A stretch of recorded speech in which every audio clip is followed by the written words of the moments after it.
I did not flinch. I did not cry. I did not even blink. I stood at the foot of my father's grave, the November wind cutting through my olive military shirt, and I let my mother's words settle into the air like the first drift of snow before an avalanche. He earned it more than you ever will. The sentence hung there, complete and venomous, delivered in that precise, rehearsed whisper she used when she wanted to wound without witnesses. I held my father's framed photo at chest level, the silver frame cold against my fingers, and I watched her face. The calculation behind her eyes, the slight, satisfied curl at the corner of her mouth. She expected a reaction. She had always expected a reaction from me, had built her entire strategy around the assumption that I would crack, would sob, would storm away or beg. I gave her nothing. Instead, I cataloged the scene with the same clinical detachment I had used in Army intelligence interrogation rooms. The bare oak trees above us, their branches like fractured veins against a gray November sky. The rows of headstones stretching out in precise military alignment, each one a completed story. My brother Carter standing 3 feet behind our mother, his hands shoved deep into the pockets of his tailored black overcoat, his face arranged into an expression of practiced grief that did not reach his eyes. Harold Dennison, the family attorney, lingered near the back of the small gathering, his leather-gloved hands clasped in front of him, his posture that of a man who had already mentally moved on to billing hours. My name is Mackenzie Hale. I am 32 years old. I am a certified fraud examiner and independent forensic accountant, ranked in the top 3% of Army intelligence interrogators before my honorable discharge. And I have cracked 17 complex fraud cases in my post-service career with a 94% recovery rate. I had spent 9 years being the invisible fixer in my family, the one who resolved their boundary disputes, negotiated reductions on their medical bills, corrected their flawed legal documents, and never once asked for credit or acknowledgement. And I had just been told that my brother deserved $600,000 more than I did. I did not respond to her. I did not defend myself. I had learned in the service that silence is a strategic weapon, that letting the moment breathe before the strike is the difference between chaos and precision. I simply looked at her, held her gaze for exactly 3 seconds longer than was comfortable, and then turned my attention back to my father's casket. But in that moment, standing on the cold November grass with the smell of turned earth in my nostrils, I made a quiet oath that only I could hear. I would not fight. I would not scream. I would not beg for what was mine. I would prove it. And I would make sure that when the truth landed, it landed with the weight of a recorded confession that could not be explained away. Tell me where you are right now. I want to know what city you are listening from, because I want to imagine you sitting in your car, or your living room, or your kitchen, and I want you to understand that I am not telling you this story for sympathy. I am telling you this story because if you have ever been dismissed, if you have ever been the invisible one who solved everyone else's problems while they took credit and wrote you out of the narrative, then you need to know that the law can be a weapon if you know how to wield it. Now, let me take you back to how this nightmare started. My family's toxicity had taken years to build, like a slow corrosion that no one noticed until the structure was already compromised. I was the second child, the daughter, the one who was supposed to be grateful for whatever scraps were thrown my way. Carter was 3 years older, the golden thread in the fabric of our family's narrative, the one whose photograph had prime placement on every mantelpiece, whose accomplishments were recited at every dinner party, whose failures were quietly swept under the rug of family loyalty. I, on the other hand, was the practical one, the reliable one, the one who showed up when things fell apart. I remember the first time I realized the shape of our family's geometry. I was 24 years old, freshly discharged from the Army and still adjusting to civilian life when my mother called me in a panic about a boundary dispute with the neighbor. The survey lines were unclear, the neighbor had built a fence 3 feet onto their property, and my parents had been ignoring the problem for months while the situation escalated into threats of legal action. I spent 3 days researching property records, consulting with a surveyor I knew from my military network, and drafting a formal response that resolved the dispute without litigation. The neighbor agreed to move the fence. My parents paid nothing. They did not thank me. They did not even acknowledge that I had done anything. At the next family dinner, my mother mentioned the resolution as if she had handled it herself, and Carter nodded along as if he had been involved in the decision-making. That was the pattern. I solved problems. They took credit. And I let them because I believed that family loyalty meant absorbing the small injustices in exchange for belonging. I let them for years. I negotiated a 40% reduction on their medical bill after my father's heart surgery in 2020, spending 8 hours on the phone with insurance adjusters and hospital billing departments.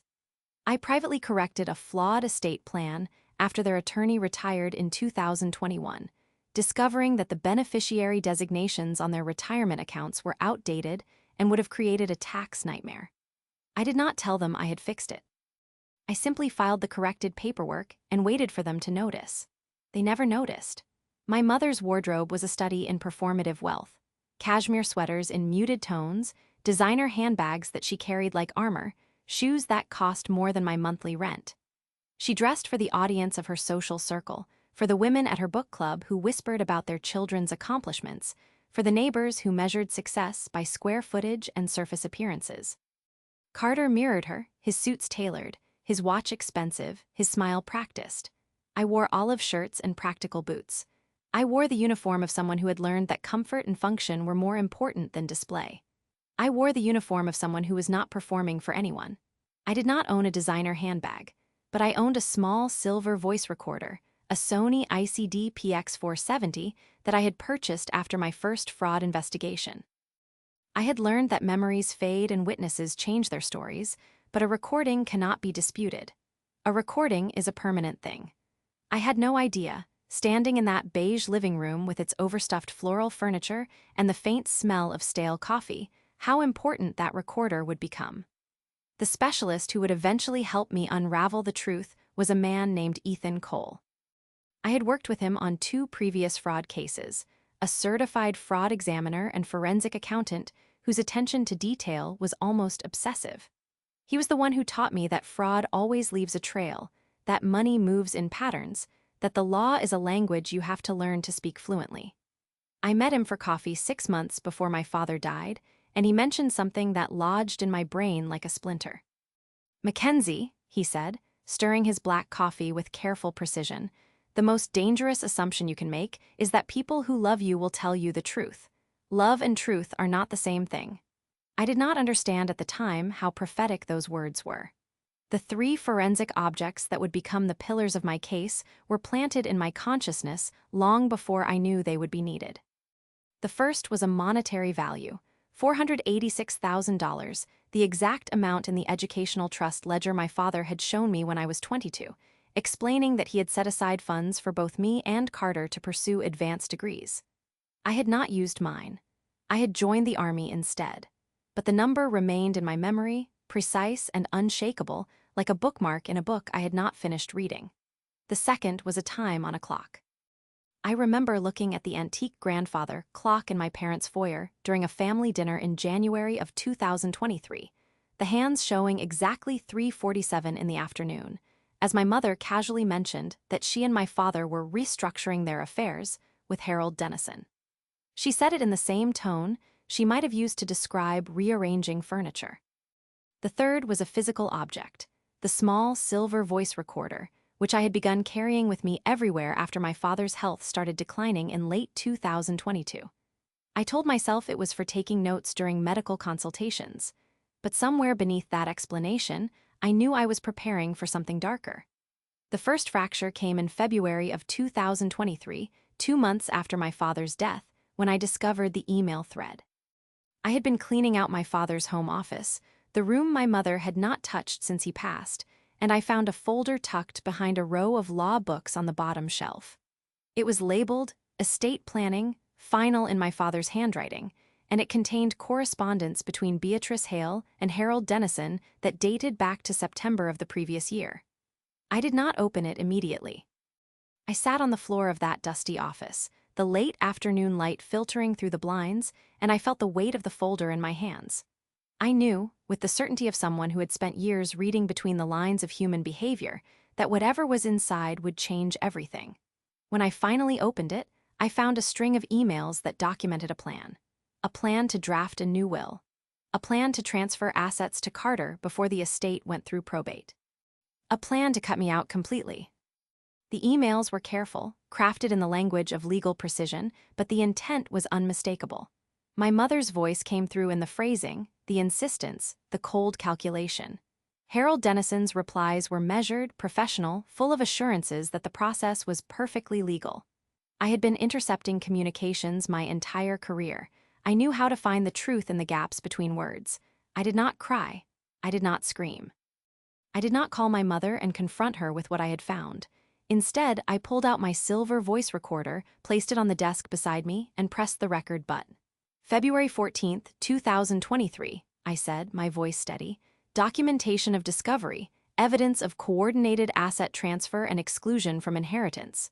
I felt something strange in that moment, not grief, not anger. Something closer to intellectual satisfaction, the same feeling I got when I found the single thread that unraveled an entire fraud scheme. I had been dismissed my entire life. I had been the invisible fixer, the one who solved problems without credit, the one who was expected to accept whatever crumbs were offered. And now they had given me a case. I began building my file. I scanned every document. I photographed every page. I backed up the files to 3 separate locations, using the same protocols I had developed for classified military intelligence. I did not tell anyone what I had found. Not my mother. Not Carter. Not even Lydia Vance, the paralegal who would later become my most unexpected ally. Lydia was a family friend, or at least she was perceived that way. She worked at a small law firm, dressed in cardigans that had seen better days, and had a tendency to fade into the background at social gatherings. My mother dismissed her as eccentric and not quite reliable. I had always liked her precisely because she was underestimated, but I did not contact her yet. I did not contact anyone. I waited. I watched my mother host the funeral reception in their immaculate living room, offering small sandwiches and hollow condolences to the guests who filed through. I watched Carter accept condolences with the practiced humility of someone who knew he had already won. I watched Harold Dennison hover at the edges, his presence a silent confirmation of the conspiracy. And I smiled. I shook hands. I accepted hugs from distant relatives who whispered that they were so sorry for my loss, not knowing that the loss they should have been sorry for was the loss of the family I thought I had. The cliffhanger I left with myself was this. I already owned a voice recorder. I lived in a one-party consent state, and I had scheduled a meeting with my mother and her attorney for the following week. A meeting they thought was about finalizing the estate paperwork. They had no idea I would be recording every word. I arrived at the cemetery 15 minutes before the service was scheduled to begin, a deliberate choice that allowed me to observe the assembly without being observed myself. I parked my gray sedan at the edge of the lot, far from the cluster of luxury vehicles that marked my mother's social circle, and I walked the winding path through the headstones with the measured pace of someone who had learned to read terrain before entering it. The November air was sharp against my cheeks, carrying the smell of wet earth and dying leaves. The sky was the color of old concrete, heavy with clouds that had not yet decided to release their burden. I wore my olive military shirt beneath a dark wool coat, my father's framed photograph tucked into an inside pocket, my silver voice recorder secure in my coat pocket, its red light off but its memory full of the recordings I had already made. I had dressed for function and dignity, not for display. The graveside was arranged with the precision of a military ceremony. Folding chairs in neat rows, a canopy over the plot, flowers arranged in concentric circles around the bronze casket. My mother sat in the front row, her black dress impeccable, her silver hair styled within an inch of its life, her posture that of a queen receiving tribute. Next to her, Carter sat with his arm draped across the back of her chair, a gesture of ownership as much as comfort.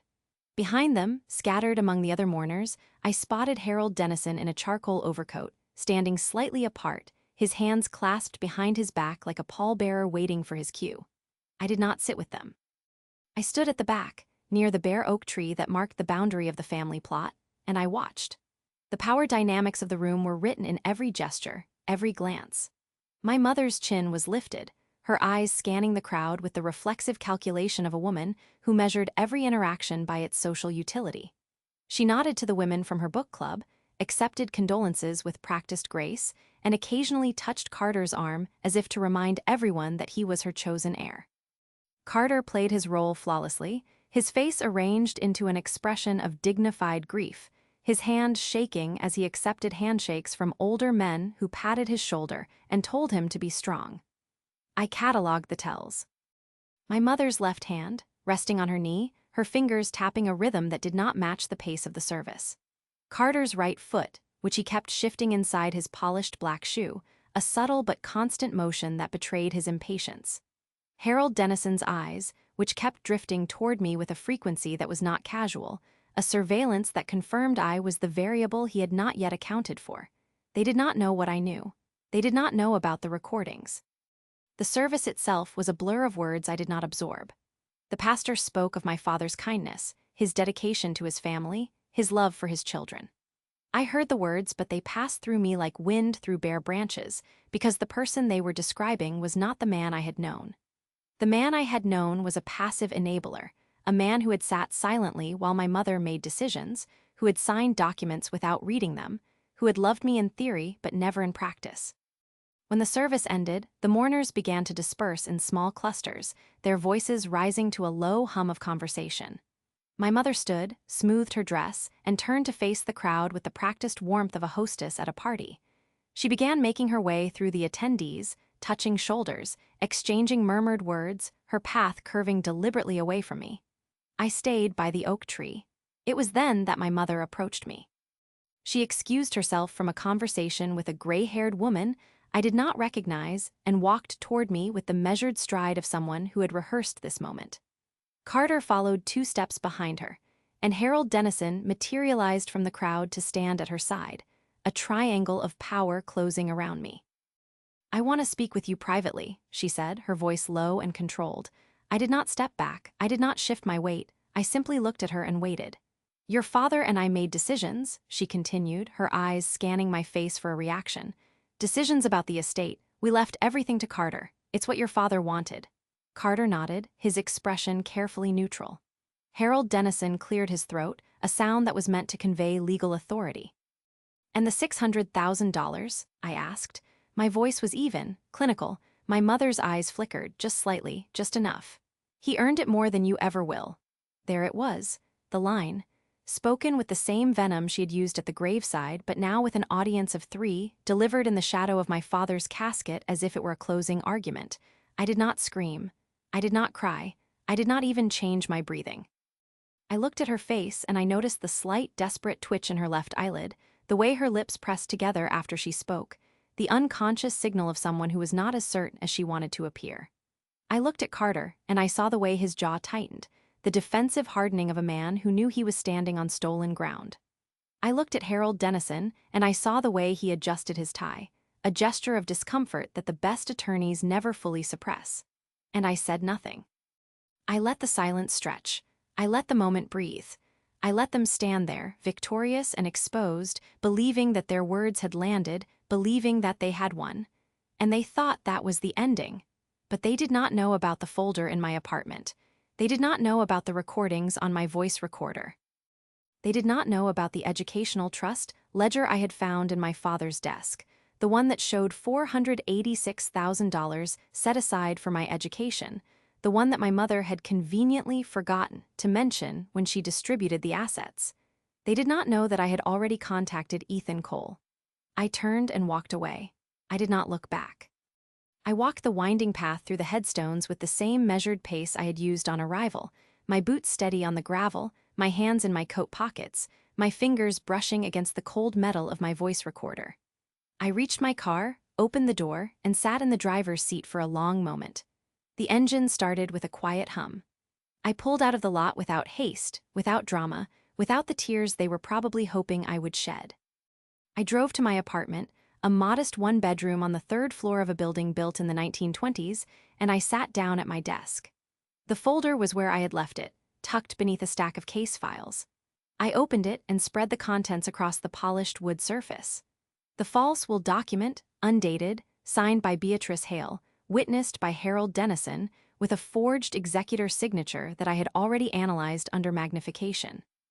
The bank wire transfer record, Chase Bank from Beatrice Hale to Carter Hale LLC, $600,000, dated January 15, 2023, reference line reading family gift.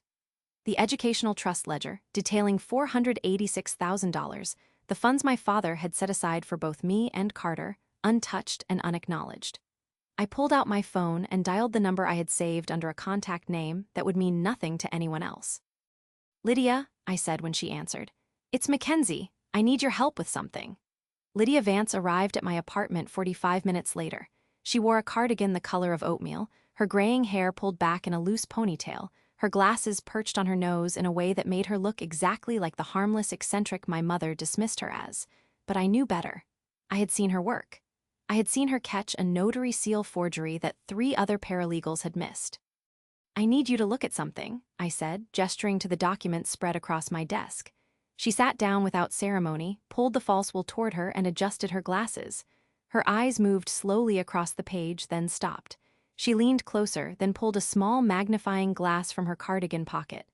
"This notary seal," she said, her voice flat. "This is not valid. The registration number is from a county that doesn't exist." I nodded. I had already suspected. "Can you document that?" She looked at me over her glasses. "I can do more than document it. I can swear to it in court."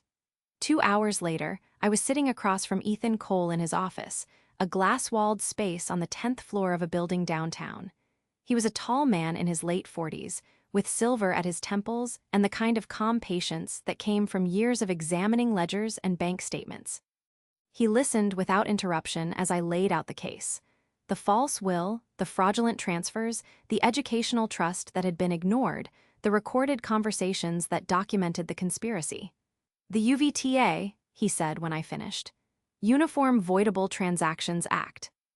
If we can prove that the transfers were made with the intent to defraud a creditor, and you are a creditor of the estate based on your inheritance rights, then the court can order full disgorgement. What's the standard of proof? Clear and convincing evidence." He leaned back in his chair. "Do you have that?" I pulled the voice recorder from my pocket and placed it on his desk. "I have a recording of my mother and Harold Dennison discussing the transfer," I said. "I have a recording of my mother admitting that the will was drafted after my father's death, backdated, and signed with a forged executor signature. I have the bank records showing the movement of funds, and I have a notary seal that Lydia has already identified as fraudulent." Ethan picked up the recorder, turned it over in his hands, and looked at me with a new respect in his eyes. "You've been building this case for months." "Since before my father died," I said. "I just didn't know I was building it." He nodded slowly. "We need to file a temporary restraining order on all assets immediately. If they start moving money, we lose the ability to recover it." "Do it." I left his office at 8:17 in the evening, the city lights flickering to life below me as I rode the elevator to the ground floor. I walked out into the cold night air and stood on the sidewalk for a moment, my breath forming clouds in the darkness. My phone buzzed, a text from my mother. "Hope you're doing okay. Let's have lunch next week." I did not respond. I pocketed the phone and walked to my car. I thought about the line from my former commanding officer, Colonel Sarah Reeves, the woman who had taught me everything I knew about interrogation and integrity. She had said it to me on the last day of my service, her hand on my shoulder, her voice quiet. "The law is a weapon, but integrity is the armor. Never strike unless you're sure the blow lands on the truth." I was sure. The next morning, at exactly 9:47, Ethan Cole filed the restraining order. The court granted it within hours. The $600,000 in Carter's account was frozen. The title transfer on the house at 123 Oak Lane was stayed. My mother called me 12 times. I did not answer. My brother sent me a text that read, "This isn't fair. You're ruining our family." I did not respond. They had no idea what was coming. They had celebrated their victory at the graveside, had congratulated each other on a plan well executed, had assumed that the silent daughter would continue to fade into the background. They had no idea that I had already won. I sat across from Ethan Cole in his glass-walled office, the afternoon light falling in geometric patterns across the polished surface of his desk. He had called me at 6:47 that morning, his voice carrying a note of controlled urgency that I had learned to recognize as the prelude to a breakthrough. I had arrived within the hour, skipping breakfast, skipping coffee, skipping everything except the anticipation of what he had found. He placed a thick manila folder on the desk between us, his hands resting on top of it with the careful reverence of a surgeon presenting a specimen. "The wire transfer," he said, "is only the surface. I traced the $600,000 from your parents' joint account at Chase to the Carter Hale LLC account at Wells Fargo. That much we knew. but I kept pulling threads. He opened the folder and spread the contents across the desk. Bank statements, incorporation documents, real estate records, a web of transactions so intricate that it would have taken a casual observer hours to untangle. The Carter Hale LLC was formed on December 12, 2022, he continued, sliding an incorporation certificate toward me. 16 days after your father's stroke. The registered agent is Harold Dennison. The business address is a P.O. box. The stated purpose is real estate investment and management. I scanned the document. The signature was Carter's, but the handwriting was too steady, too practiced. I knew my brother's hand. He wrote like a man who had never been forced to write quickly. Harold filed the paperwork, I said. It was not a question. Almost certainly, but here is where it gets interesting. He pulled out a second document, this one a loan application from Carter Hale LLC to a regional bank, dated January 20th, 2023. Your brother applied for a loan to purchase the property at 123 Oak Lane. The loan was denied. Credit history was insufficient and the LLC had no revenue. I felt the pieces clicking into place, the quiet satisfaction of a puzzle solving itself. So the $600,000 from my parents was not a gift. It was a bridge. Exactly. Ethan tapped the loan application. The bank denied him, so your parents wired the full purchase price directly. $600,000, wired on January 15th, transferred to the LLC account on January 16th, and used to close on the property on January 22nd. I looked at the dates. The wire had been sent 3 days after the loan denial. My parents had not simply given Carter money. They had rescued him from a failed transaction, had covered his tracks, had made sure that no one would ever see the loan denial unless they knew where to look. The Educational Trust, I said. $486,000. Where is it now? Ethan's expression shifted, a flicker of something that might have been admiration or might have been wariness. That is where this case becomes extraordinary. He pulled out a third document, a ledger from a trust account at a different bank. Your father established the Educational Trust in 2011, with you and Carter as equal beneficiaries. $486,000, invested in a conservative portfolio. As of December 2022, the balance was $512,743.18. Your mother liquidated the trust on January 3, 2023. She transferred the proceeds to the joint account, then wired the entire amount to Carter Hale LLC on January 14th, 1 day before the $600,000 wire. I sat back in my chair. The numbers rearranged themselves in my mind. 486,000, the figure from the Educational Trust. 600,000, the amount that had been publicly discussed. The difference was approximately 114,000, which was roughly the value of my father's life insurance policy and the proceeds from the sale of his vintage car collection. She emptied everything, I said. The trust, the joint account, the life insurance, the car collection, every asset that could be liquidated was sent to Carter. Every asset except the house, Ethan said. Your parents' primary residence remains in your mother's name. But given the size of the judgment we are seeking, that house will likely need to be sold to satisfy the debt. I looked at the documents spread across the desk. The false will, the wire transfer, the trust liquidation, the loan application, the LLC formation. Each document was a thread, and together they formed a rope that would hang my mother's financial empire. The notary seal, I said. Have you confirmed Lydia's analysis? Ethan pulled out a fourth document, this one a certification from the county clerk's office. The notary registration number on the false will belongs to a notary who retired in 2019 and died in 2021. The seal was fabricated. The signature was forged. The document is void on its face. I picked up the false will and held it to the light.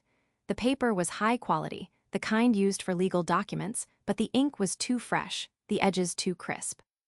The document had been printed on a home printer, not a professional legal office. The forgery was competent enough to fool a casual observer, but not competent enough to survive a forensic examination. Harold Dennison knew, I said. He witnessed the signing. He notarized the document. He is the one who drafted it. He is the one who will lose his license, Ethan said, and quite possibly face criminal charges. The next 3 weeks were a masterclass in strategic silence. My mother called me 17 times.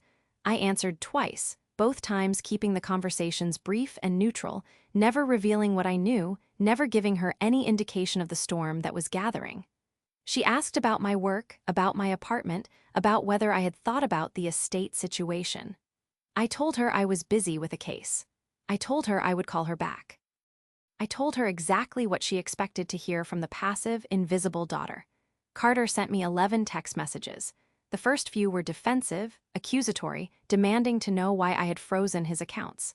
The middle ones shifted to pleading, claiming that he needed the money for his family, that he had already made commitments based on the inheritance. The last one was a single sentence: "Mom says you're being unreasonable." I did not respond to any of them. I archived each message, added it to the evidence file, and moved on.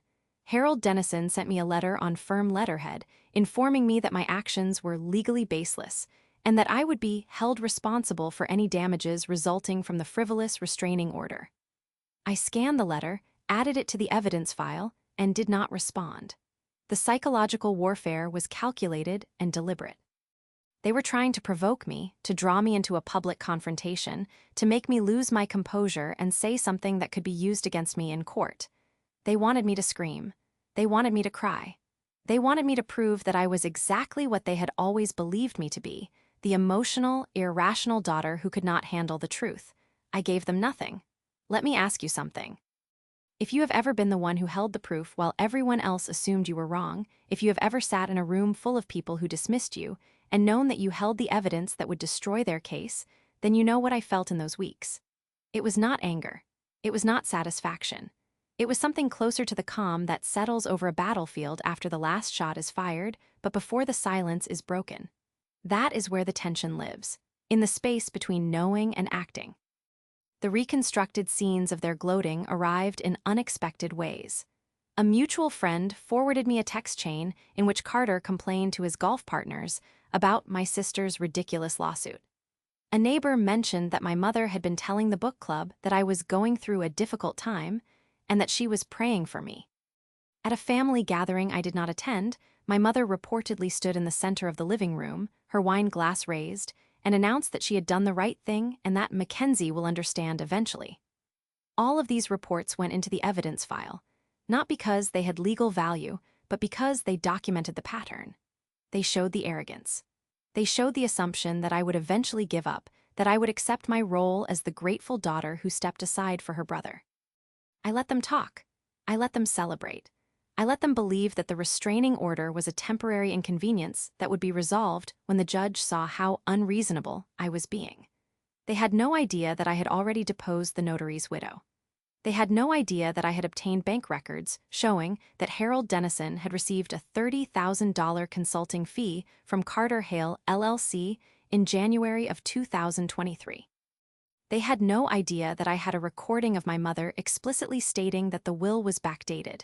They had no idea that I was not fighting to win. I had already won. I was simply waiting for them to realize it.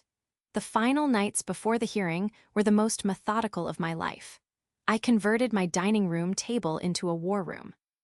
The documents were arranged in chronological order, each one tagged with a color-coded sticky note that corresponded to a specific legal argument.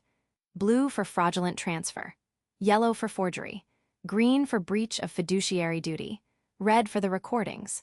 I purchased 3 manila envelopes with reinforced seams, the kind used for shipping legal documents to courts.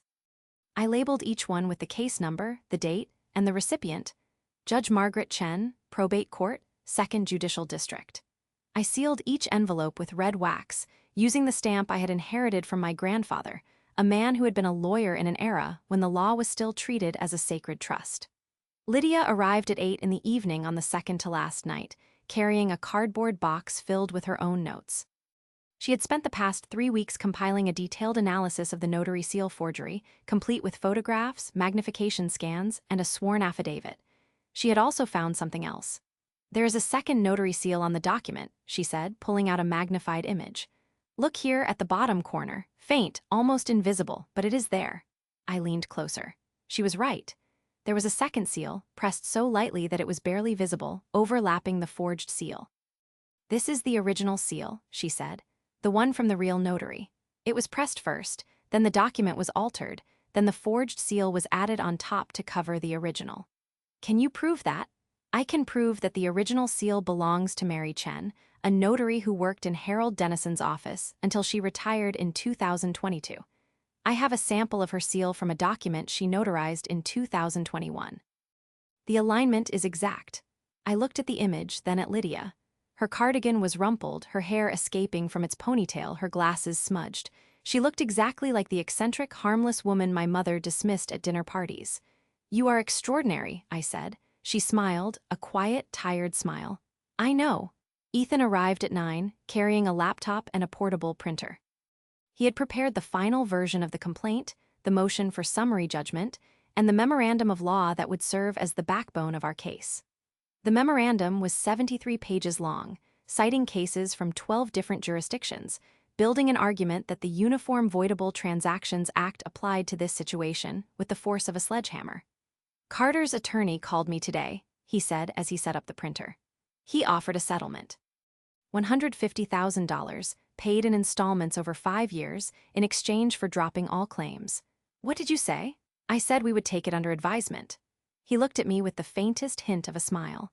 I did not tell him that we already had the trial brief filed. The printer hummed to life, producing page after page of legal argument, each one a brick in the wall I was building around my family's finances. I watched the pages stack up with the same satisfaction I had felt when I assembled my first case as a young fraud examiner, the feeling of chaos being reduced to order, the feeling of truth being given form. At 11:30, I stood in the center of my dining room, surrounded by the evidence of their betrayal and my preparation. The manila envelopes were sealed. The evidence binders were organized. The recording transcripts were certified. I had done everything I could do. The hearing was scheduled for 9 o'clock in the morning, 3 days before Christmas.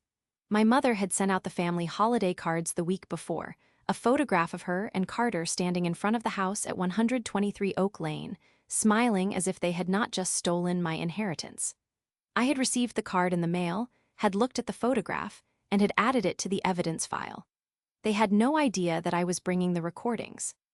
They had no idea that the judge would hear their own voices confessing to the conspiracy. They had no idea that the house in the photograph was about to be seized to satisfy the judgment. I turned off the light in the dining room and walked to my bedroom, the floorboards creaking beneath my feet. I lay down on the bed, fully clothed, and stared at the ceiling. They had celebrated their victory at the graveside. They had congratulated each other on a plan well executed. They had assumed that the silent daughter would continue to fade into the background, but I had not been silent. I had been recording, and in 3 days, the whole world would hear what I had heard. The courtroom was cold. Not in temperature, but in atmosphere, the kind of institutional chill that settles into the bones of everyone who enters. I arrived at 7:43 that morning, 93 minutes early, because I had learned in the service that control of terrain begins with control of time. I was wearing my olive military shirt beneath a charcoal blazer. I had pressed it myself that morning, running the iron over each seam with the same precision I had used to prepare evidence binders. I did not wear makeup. I did not wear jewelry. I wore the armor of a woman who had nothing to hide. Judge Margaret Chen was a small woman in her late 50s, with silver-streaked hair pulled back in a tight bun and reading glasses that she wore on a chain around her neck. She had a reputation for patience, for letting attorneys speak their full piece before rendering decisions, and for an almost surgical precision in her rulings. I had researched her carefully. I knew that she had been a public defender for 12 years before being appointed to the bench, that she had spent her career fighting for the rights of people who could not afford to fight for themselves, and that she had no tolerance for what she called procedural gamesmanship. My mother arrived at 8:32. She swept into the courtroom in a cream-colored suit, her hair freshly styled, her pearls perfectly arranged, her face arranged into an expression of wounded dignity. Behind her walked Carter, wearing a navy suit that was slightly too tight across the shoulders, his face pale and his eyes darting around the room like a man looking for an exit. Harold Dennison followed them, carrying a leather briefcase that probably cost more than my monthly rent. He nodded to the bailiff, placed his briefcase on the defense table, and began arranging documents with the practiced efficiency of a man who had done this 1,000 times. They did not look at me. Lydia arrived at 8:40, wearing her cardigan and carrying a cardboard box that contained her notary analysis. She sat in the row behind me, close enough that I could hear her breathing, far enough that she was not part of the official proceedings. She was my witness, my silent support, the person who had believed me when I had shown her the documents. Ethan arrived at 8:45, carrying a leather portfolio and a laptop. He sat beside me at the plaintiff's table, placed his portfolio on the polished wood surface, and looked at me with the calm confidence of a man who knew he was holding a winning hand. "Ready?" he asked. I nodded. The courtroom filled slowly. The court reporter set up her machine. The bailiff called for order. Judge Chen entered from her chambers, her robe flowing behind her, and took her seat with the quiet authority of a woman who had seen every kind of deception the law could produce. "We are here for the matter of Hale versus Dennison and Hale," she said, her voice carrying through the room. "Counsel, please identify yourselves for the record." Harold Dennison stood first. "Harold Dennison, Your Honor, representing the respondents Beatrice Hale and Carter Hale." Ethan stood. "Ethan Cole, Your Honor, representing the petitioner Mackenzie Hale." Judge Chen looked at the case file, flipped through several pages, and then looked up. "Mr. Dennison, I have reviewed the petitioner's filings. The claim is that you and your clients engaged in a coordinated scheme to defraud Ms. Hale of her inheritance, rights through fraudulent conveyances, a false will, and the improper liquidation of an educational trust. Do you have a response?" Harold Dennison stood again, his posture stiff, his voice carrying the practiced confidence of a man who believed that confidence was enough. "Your Honor, these allegations are baseless. The estate planning decisions were made by Beatrice Hale and her late husband in accordance with their wishes. The transfer of assets to Carter Hale was done openly and legally. The petitioner is simply unhappy with the choices her parents made." Judge Chen turned to Ethan. "Mr. Cole, your response?" Ethan stood slowly. He did not gesture. He did not raise his voice. He simply opened his portfolio and placed a single document on the table. "Your Honor, the petitioner has evidence that directly contradicts Mr. Dennison's characterization. We have documentation showing that the will was drafted after the decedent's death, not before. We have documentation showing that the notary seal on the will is a forgery. We have documentation showing that the educational trust, valued at $486,000, was liquidated without the petitioner's knowledge or consent. And we have audio recordings in which the respondents explicitly discuss the fraudulent nature of these transfers." The silence that followed was absolute. Judge Chen removed her glasses, placed them on the bench, and looked at Ethan with an expression that was impossible to read. "Audio recordings?" "Yes, Your Honor. Recorded in a one-party consent state by the petitioner during meetings with the respondents. The recordings are time-stamped, authenticated, and transcribed." My mother shifted in her seat. I heard the rustle of her suit fabric, the slight intake of breath. Carter's face had gone from pale to gray. Harold Dennison was very still, his hands resting on the table in front of him. "Your Honor," he said, his voice carrying a new edge, "these recordings were obtained without my knowledge or consent. They are a violation of attorney-client privilege and should be excluded. The recordings do not include any communications between Mr. Dennison and his clients," Ethan said. "They include communications between the petitioner, her mother, and Mr. Dennison, in which the petitioner was a participant. Under the laws of the state where the recordings were made, one-party consent is sufficient." Judge Chen looked at Harold. "Mr. Dennison, the law is clear. If Ms. Hale was a participant in these conversations, the recordings are admissible. I will review them in camera, but I am inclined to admit them." She turned to Ethan. "Proceed with your evidence." What followed was the most surgical presentation of facts I had ever witnessed.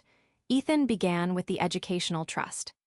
He projected the ledger onto a screen in the courtroom, showing the original balance of $486,000, the growth to $512,743.18, and the liquidation order signed by Beatrice Hale on January 3, 2023. The trust documents explicitly state that the funds were to be held jointly for both beneficiaries, Ethan said. Ms. Hale was not consulted about the liquidation. She was not informed that the trust had been emptied. The funds were transferred directly to Carter Hale LLC. Next came the bank records. The wire from Beatrice Hale to Carter Hale LLC, $600,000, dated January 15, 2023, reference family gift. The transfer from the trust liquidation to the joint account. the final transfer from the joint account to the LLC. $600,000, Ethan said, represented approximately 78% of the Hale family's liquid assets. Combined with the trust liquidation, the total amount diverted to Carter Hale LLC exceeded $1,100,000. My mother's hand was shaking. I could see it from where I sat, the slight tremor in her fingers as she gripped the edge of the table. Then came the notary analysis. Lydia's work was presented through a series of magnified images, showing the forged seal, the original seal beneath it, and the certification from the county clerk confirming that the notary whose name was used had died in 2021. The will is undated, Ethan said. The signature of the executor is forged. The notary seal is fraudulent. This document has no legal validity. Harold Dennison rose to his feet. Your Honor, this is speculation. The petitioner has no evidence that my client was involved in any forgery. Judge Chen looked at him. Sit down, Mr. Dennison. You will have your chance to cross-examine. He sat, and then came the recordings. Ethan placed my silver voice recorder on the table. He pressed play. The courtroom filled with the sound of my mother's voice, captured in my apartment on the evening of February 20th, 2023. Harold said we needed to move quickly. Your father's condition was deteriorating, and if he died before the documents were signed, everything would go through probate. Carter needed the money now, not after a court battle.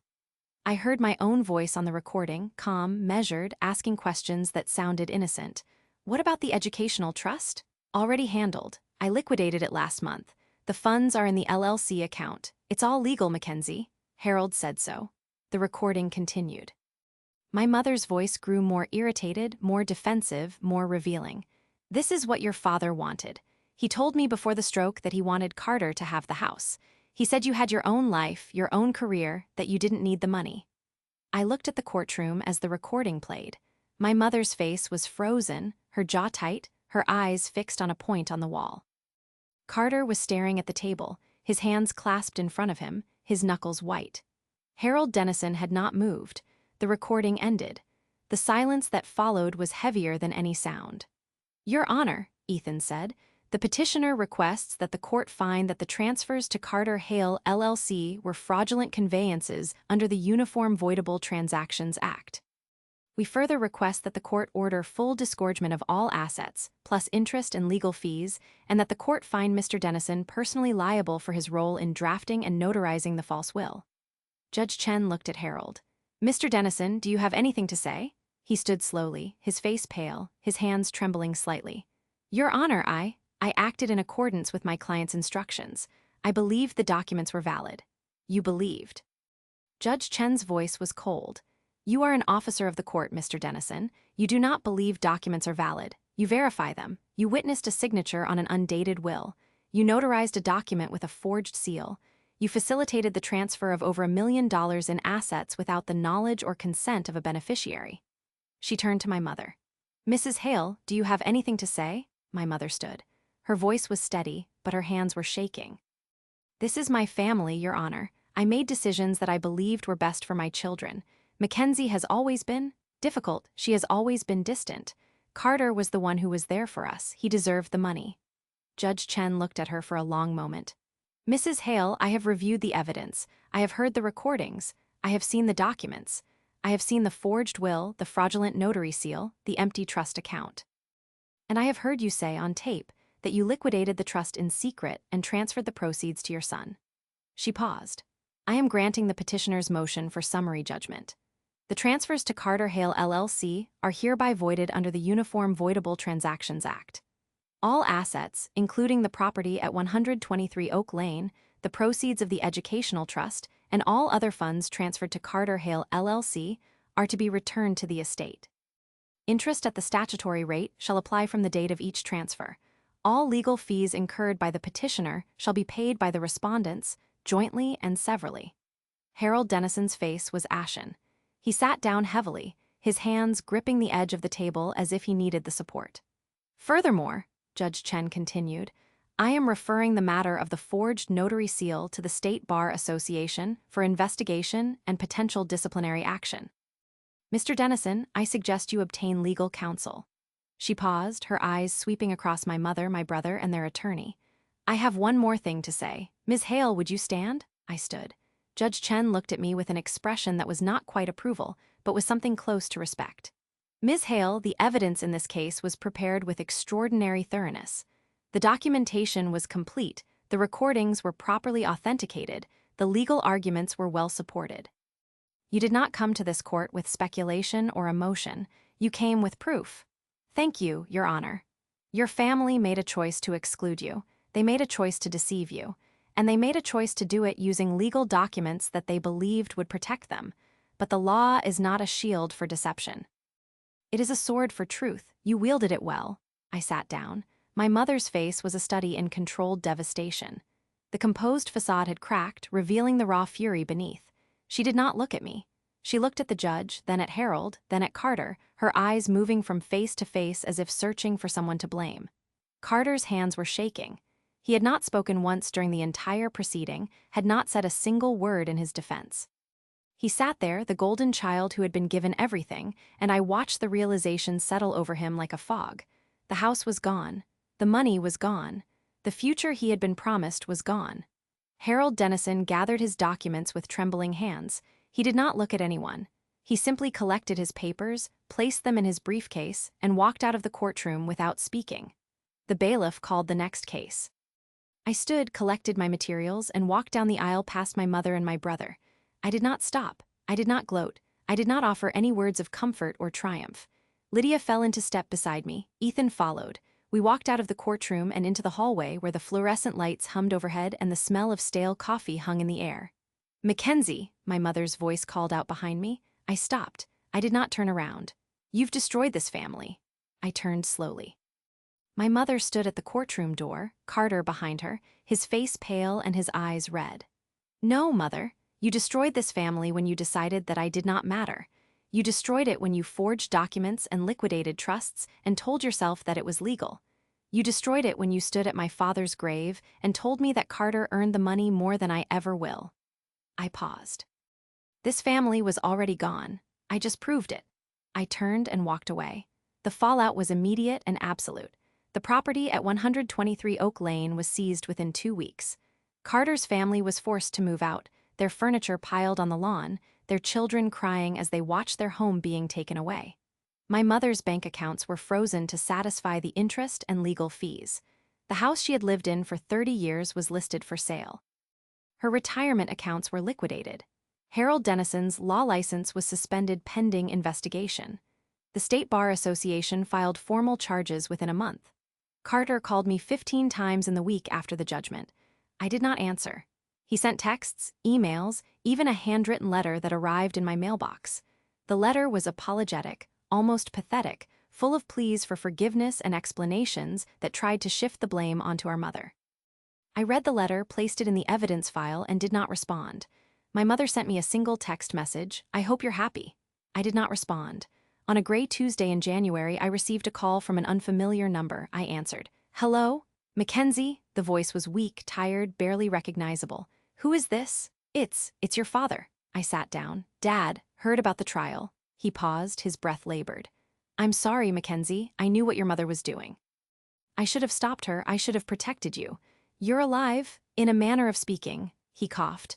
"I've been in a facility, long-term care. Your mother told everyone I was dead, said it was easier that way."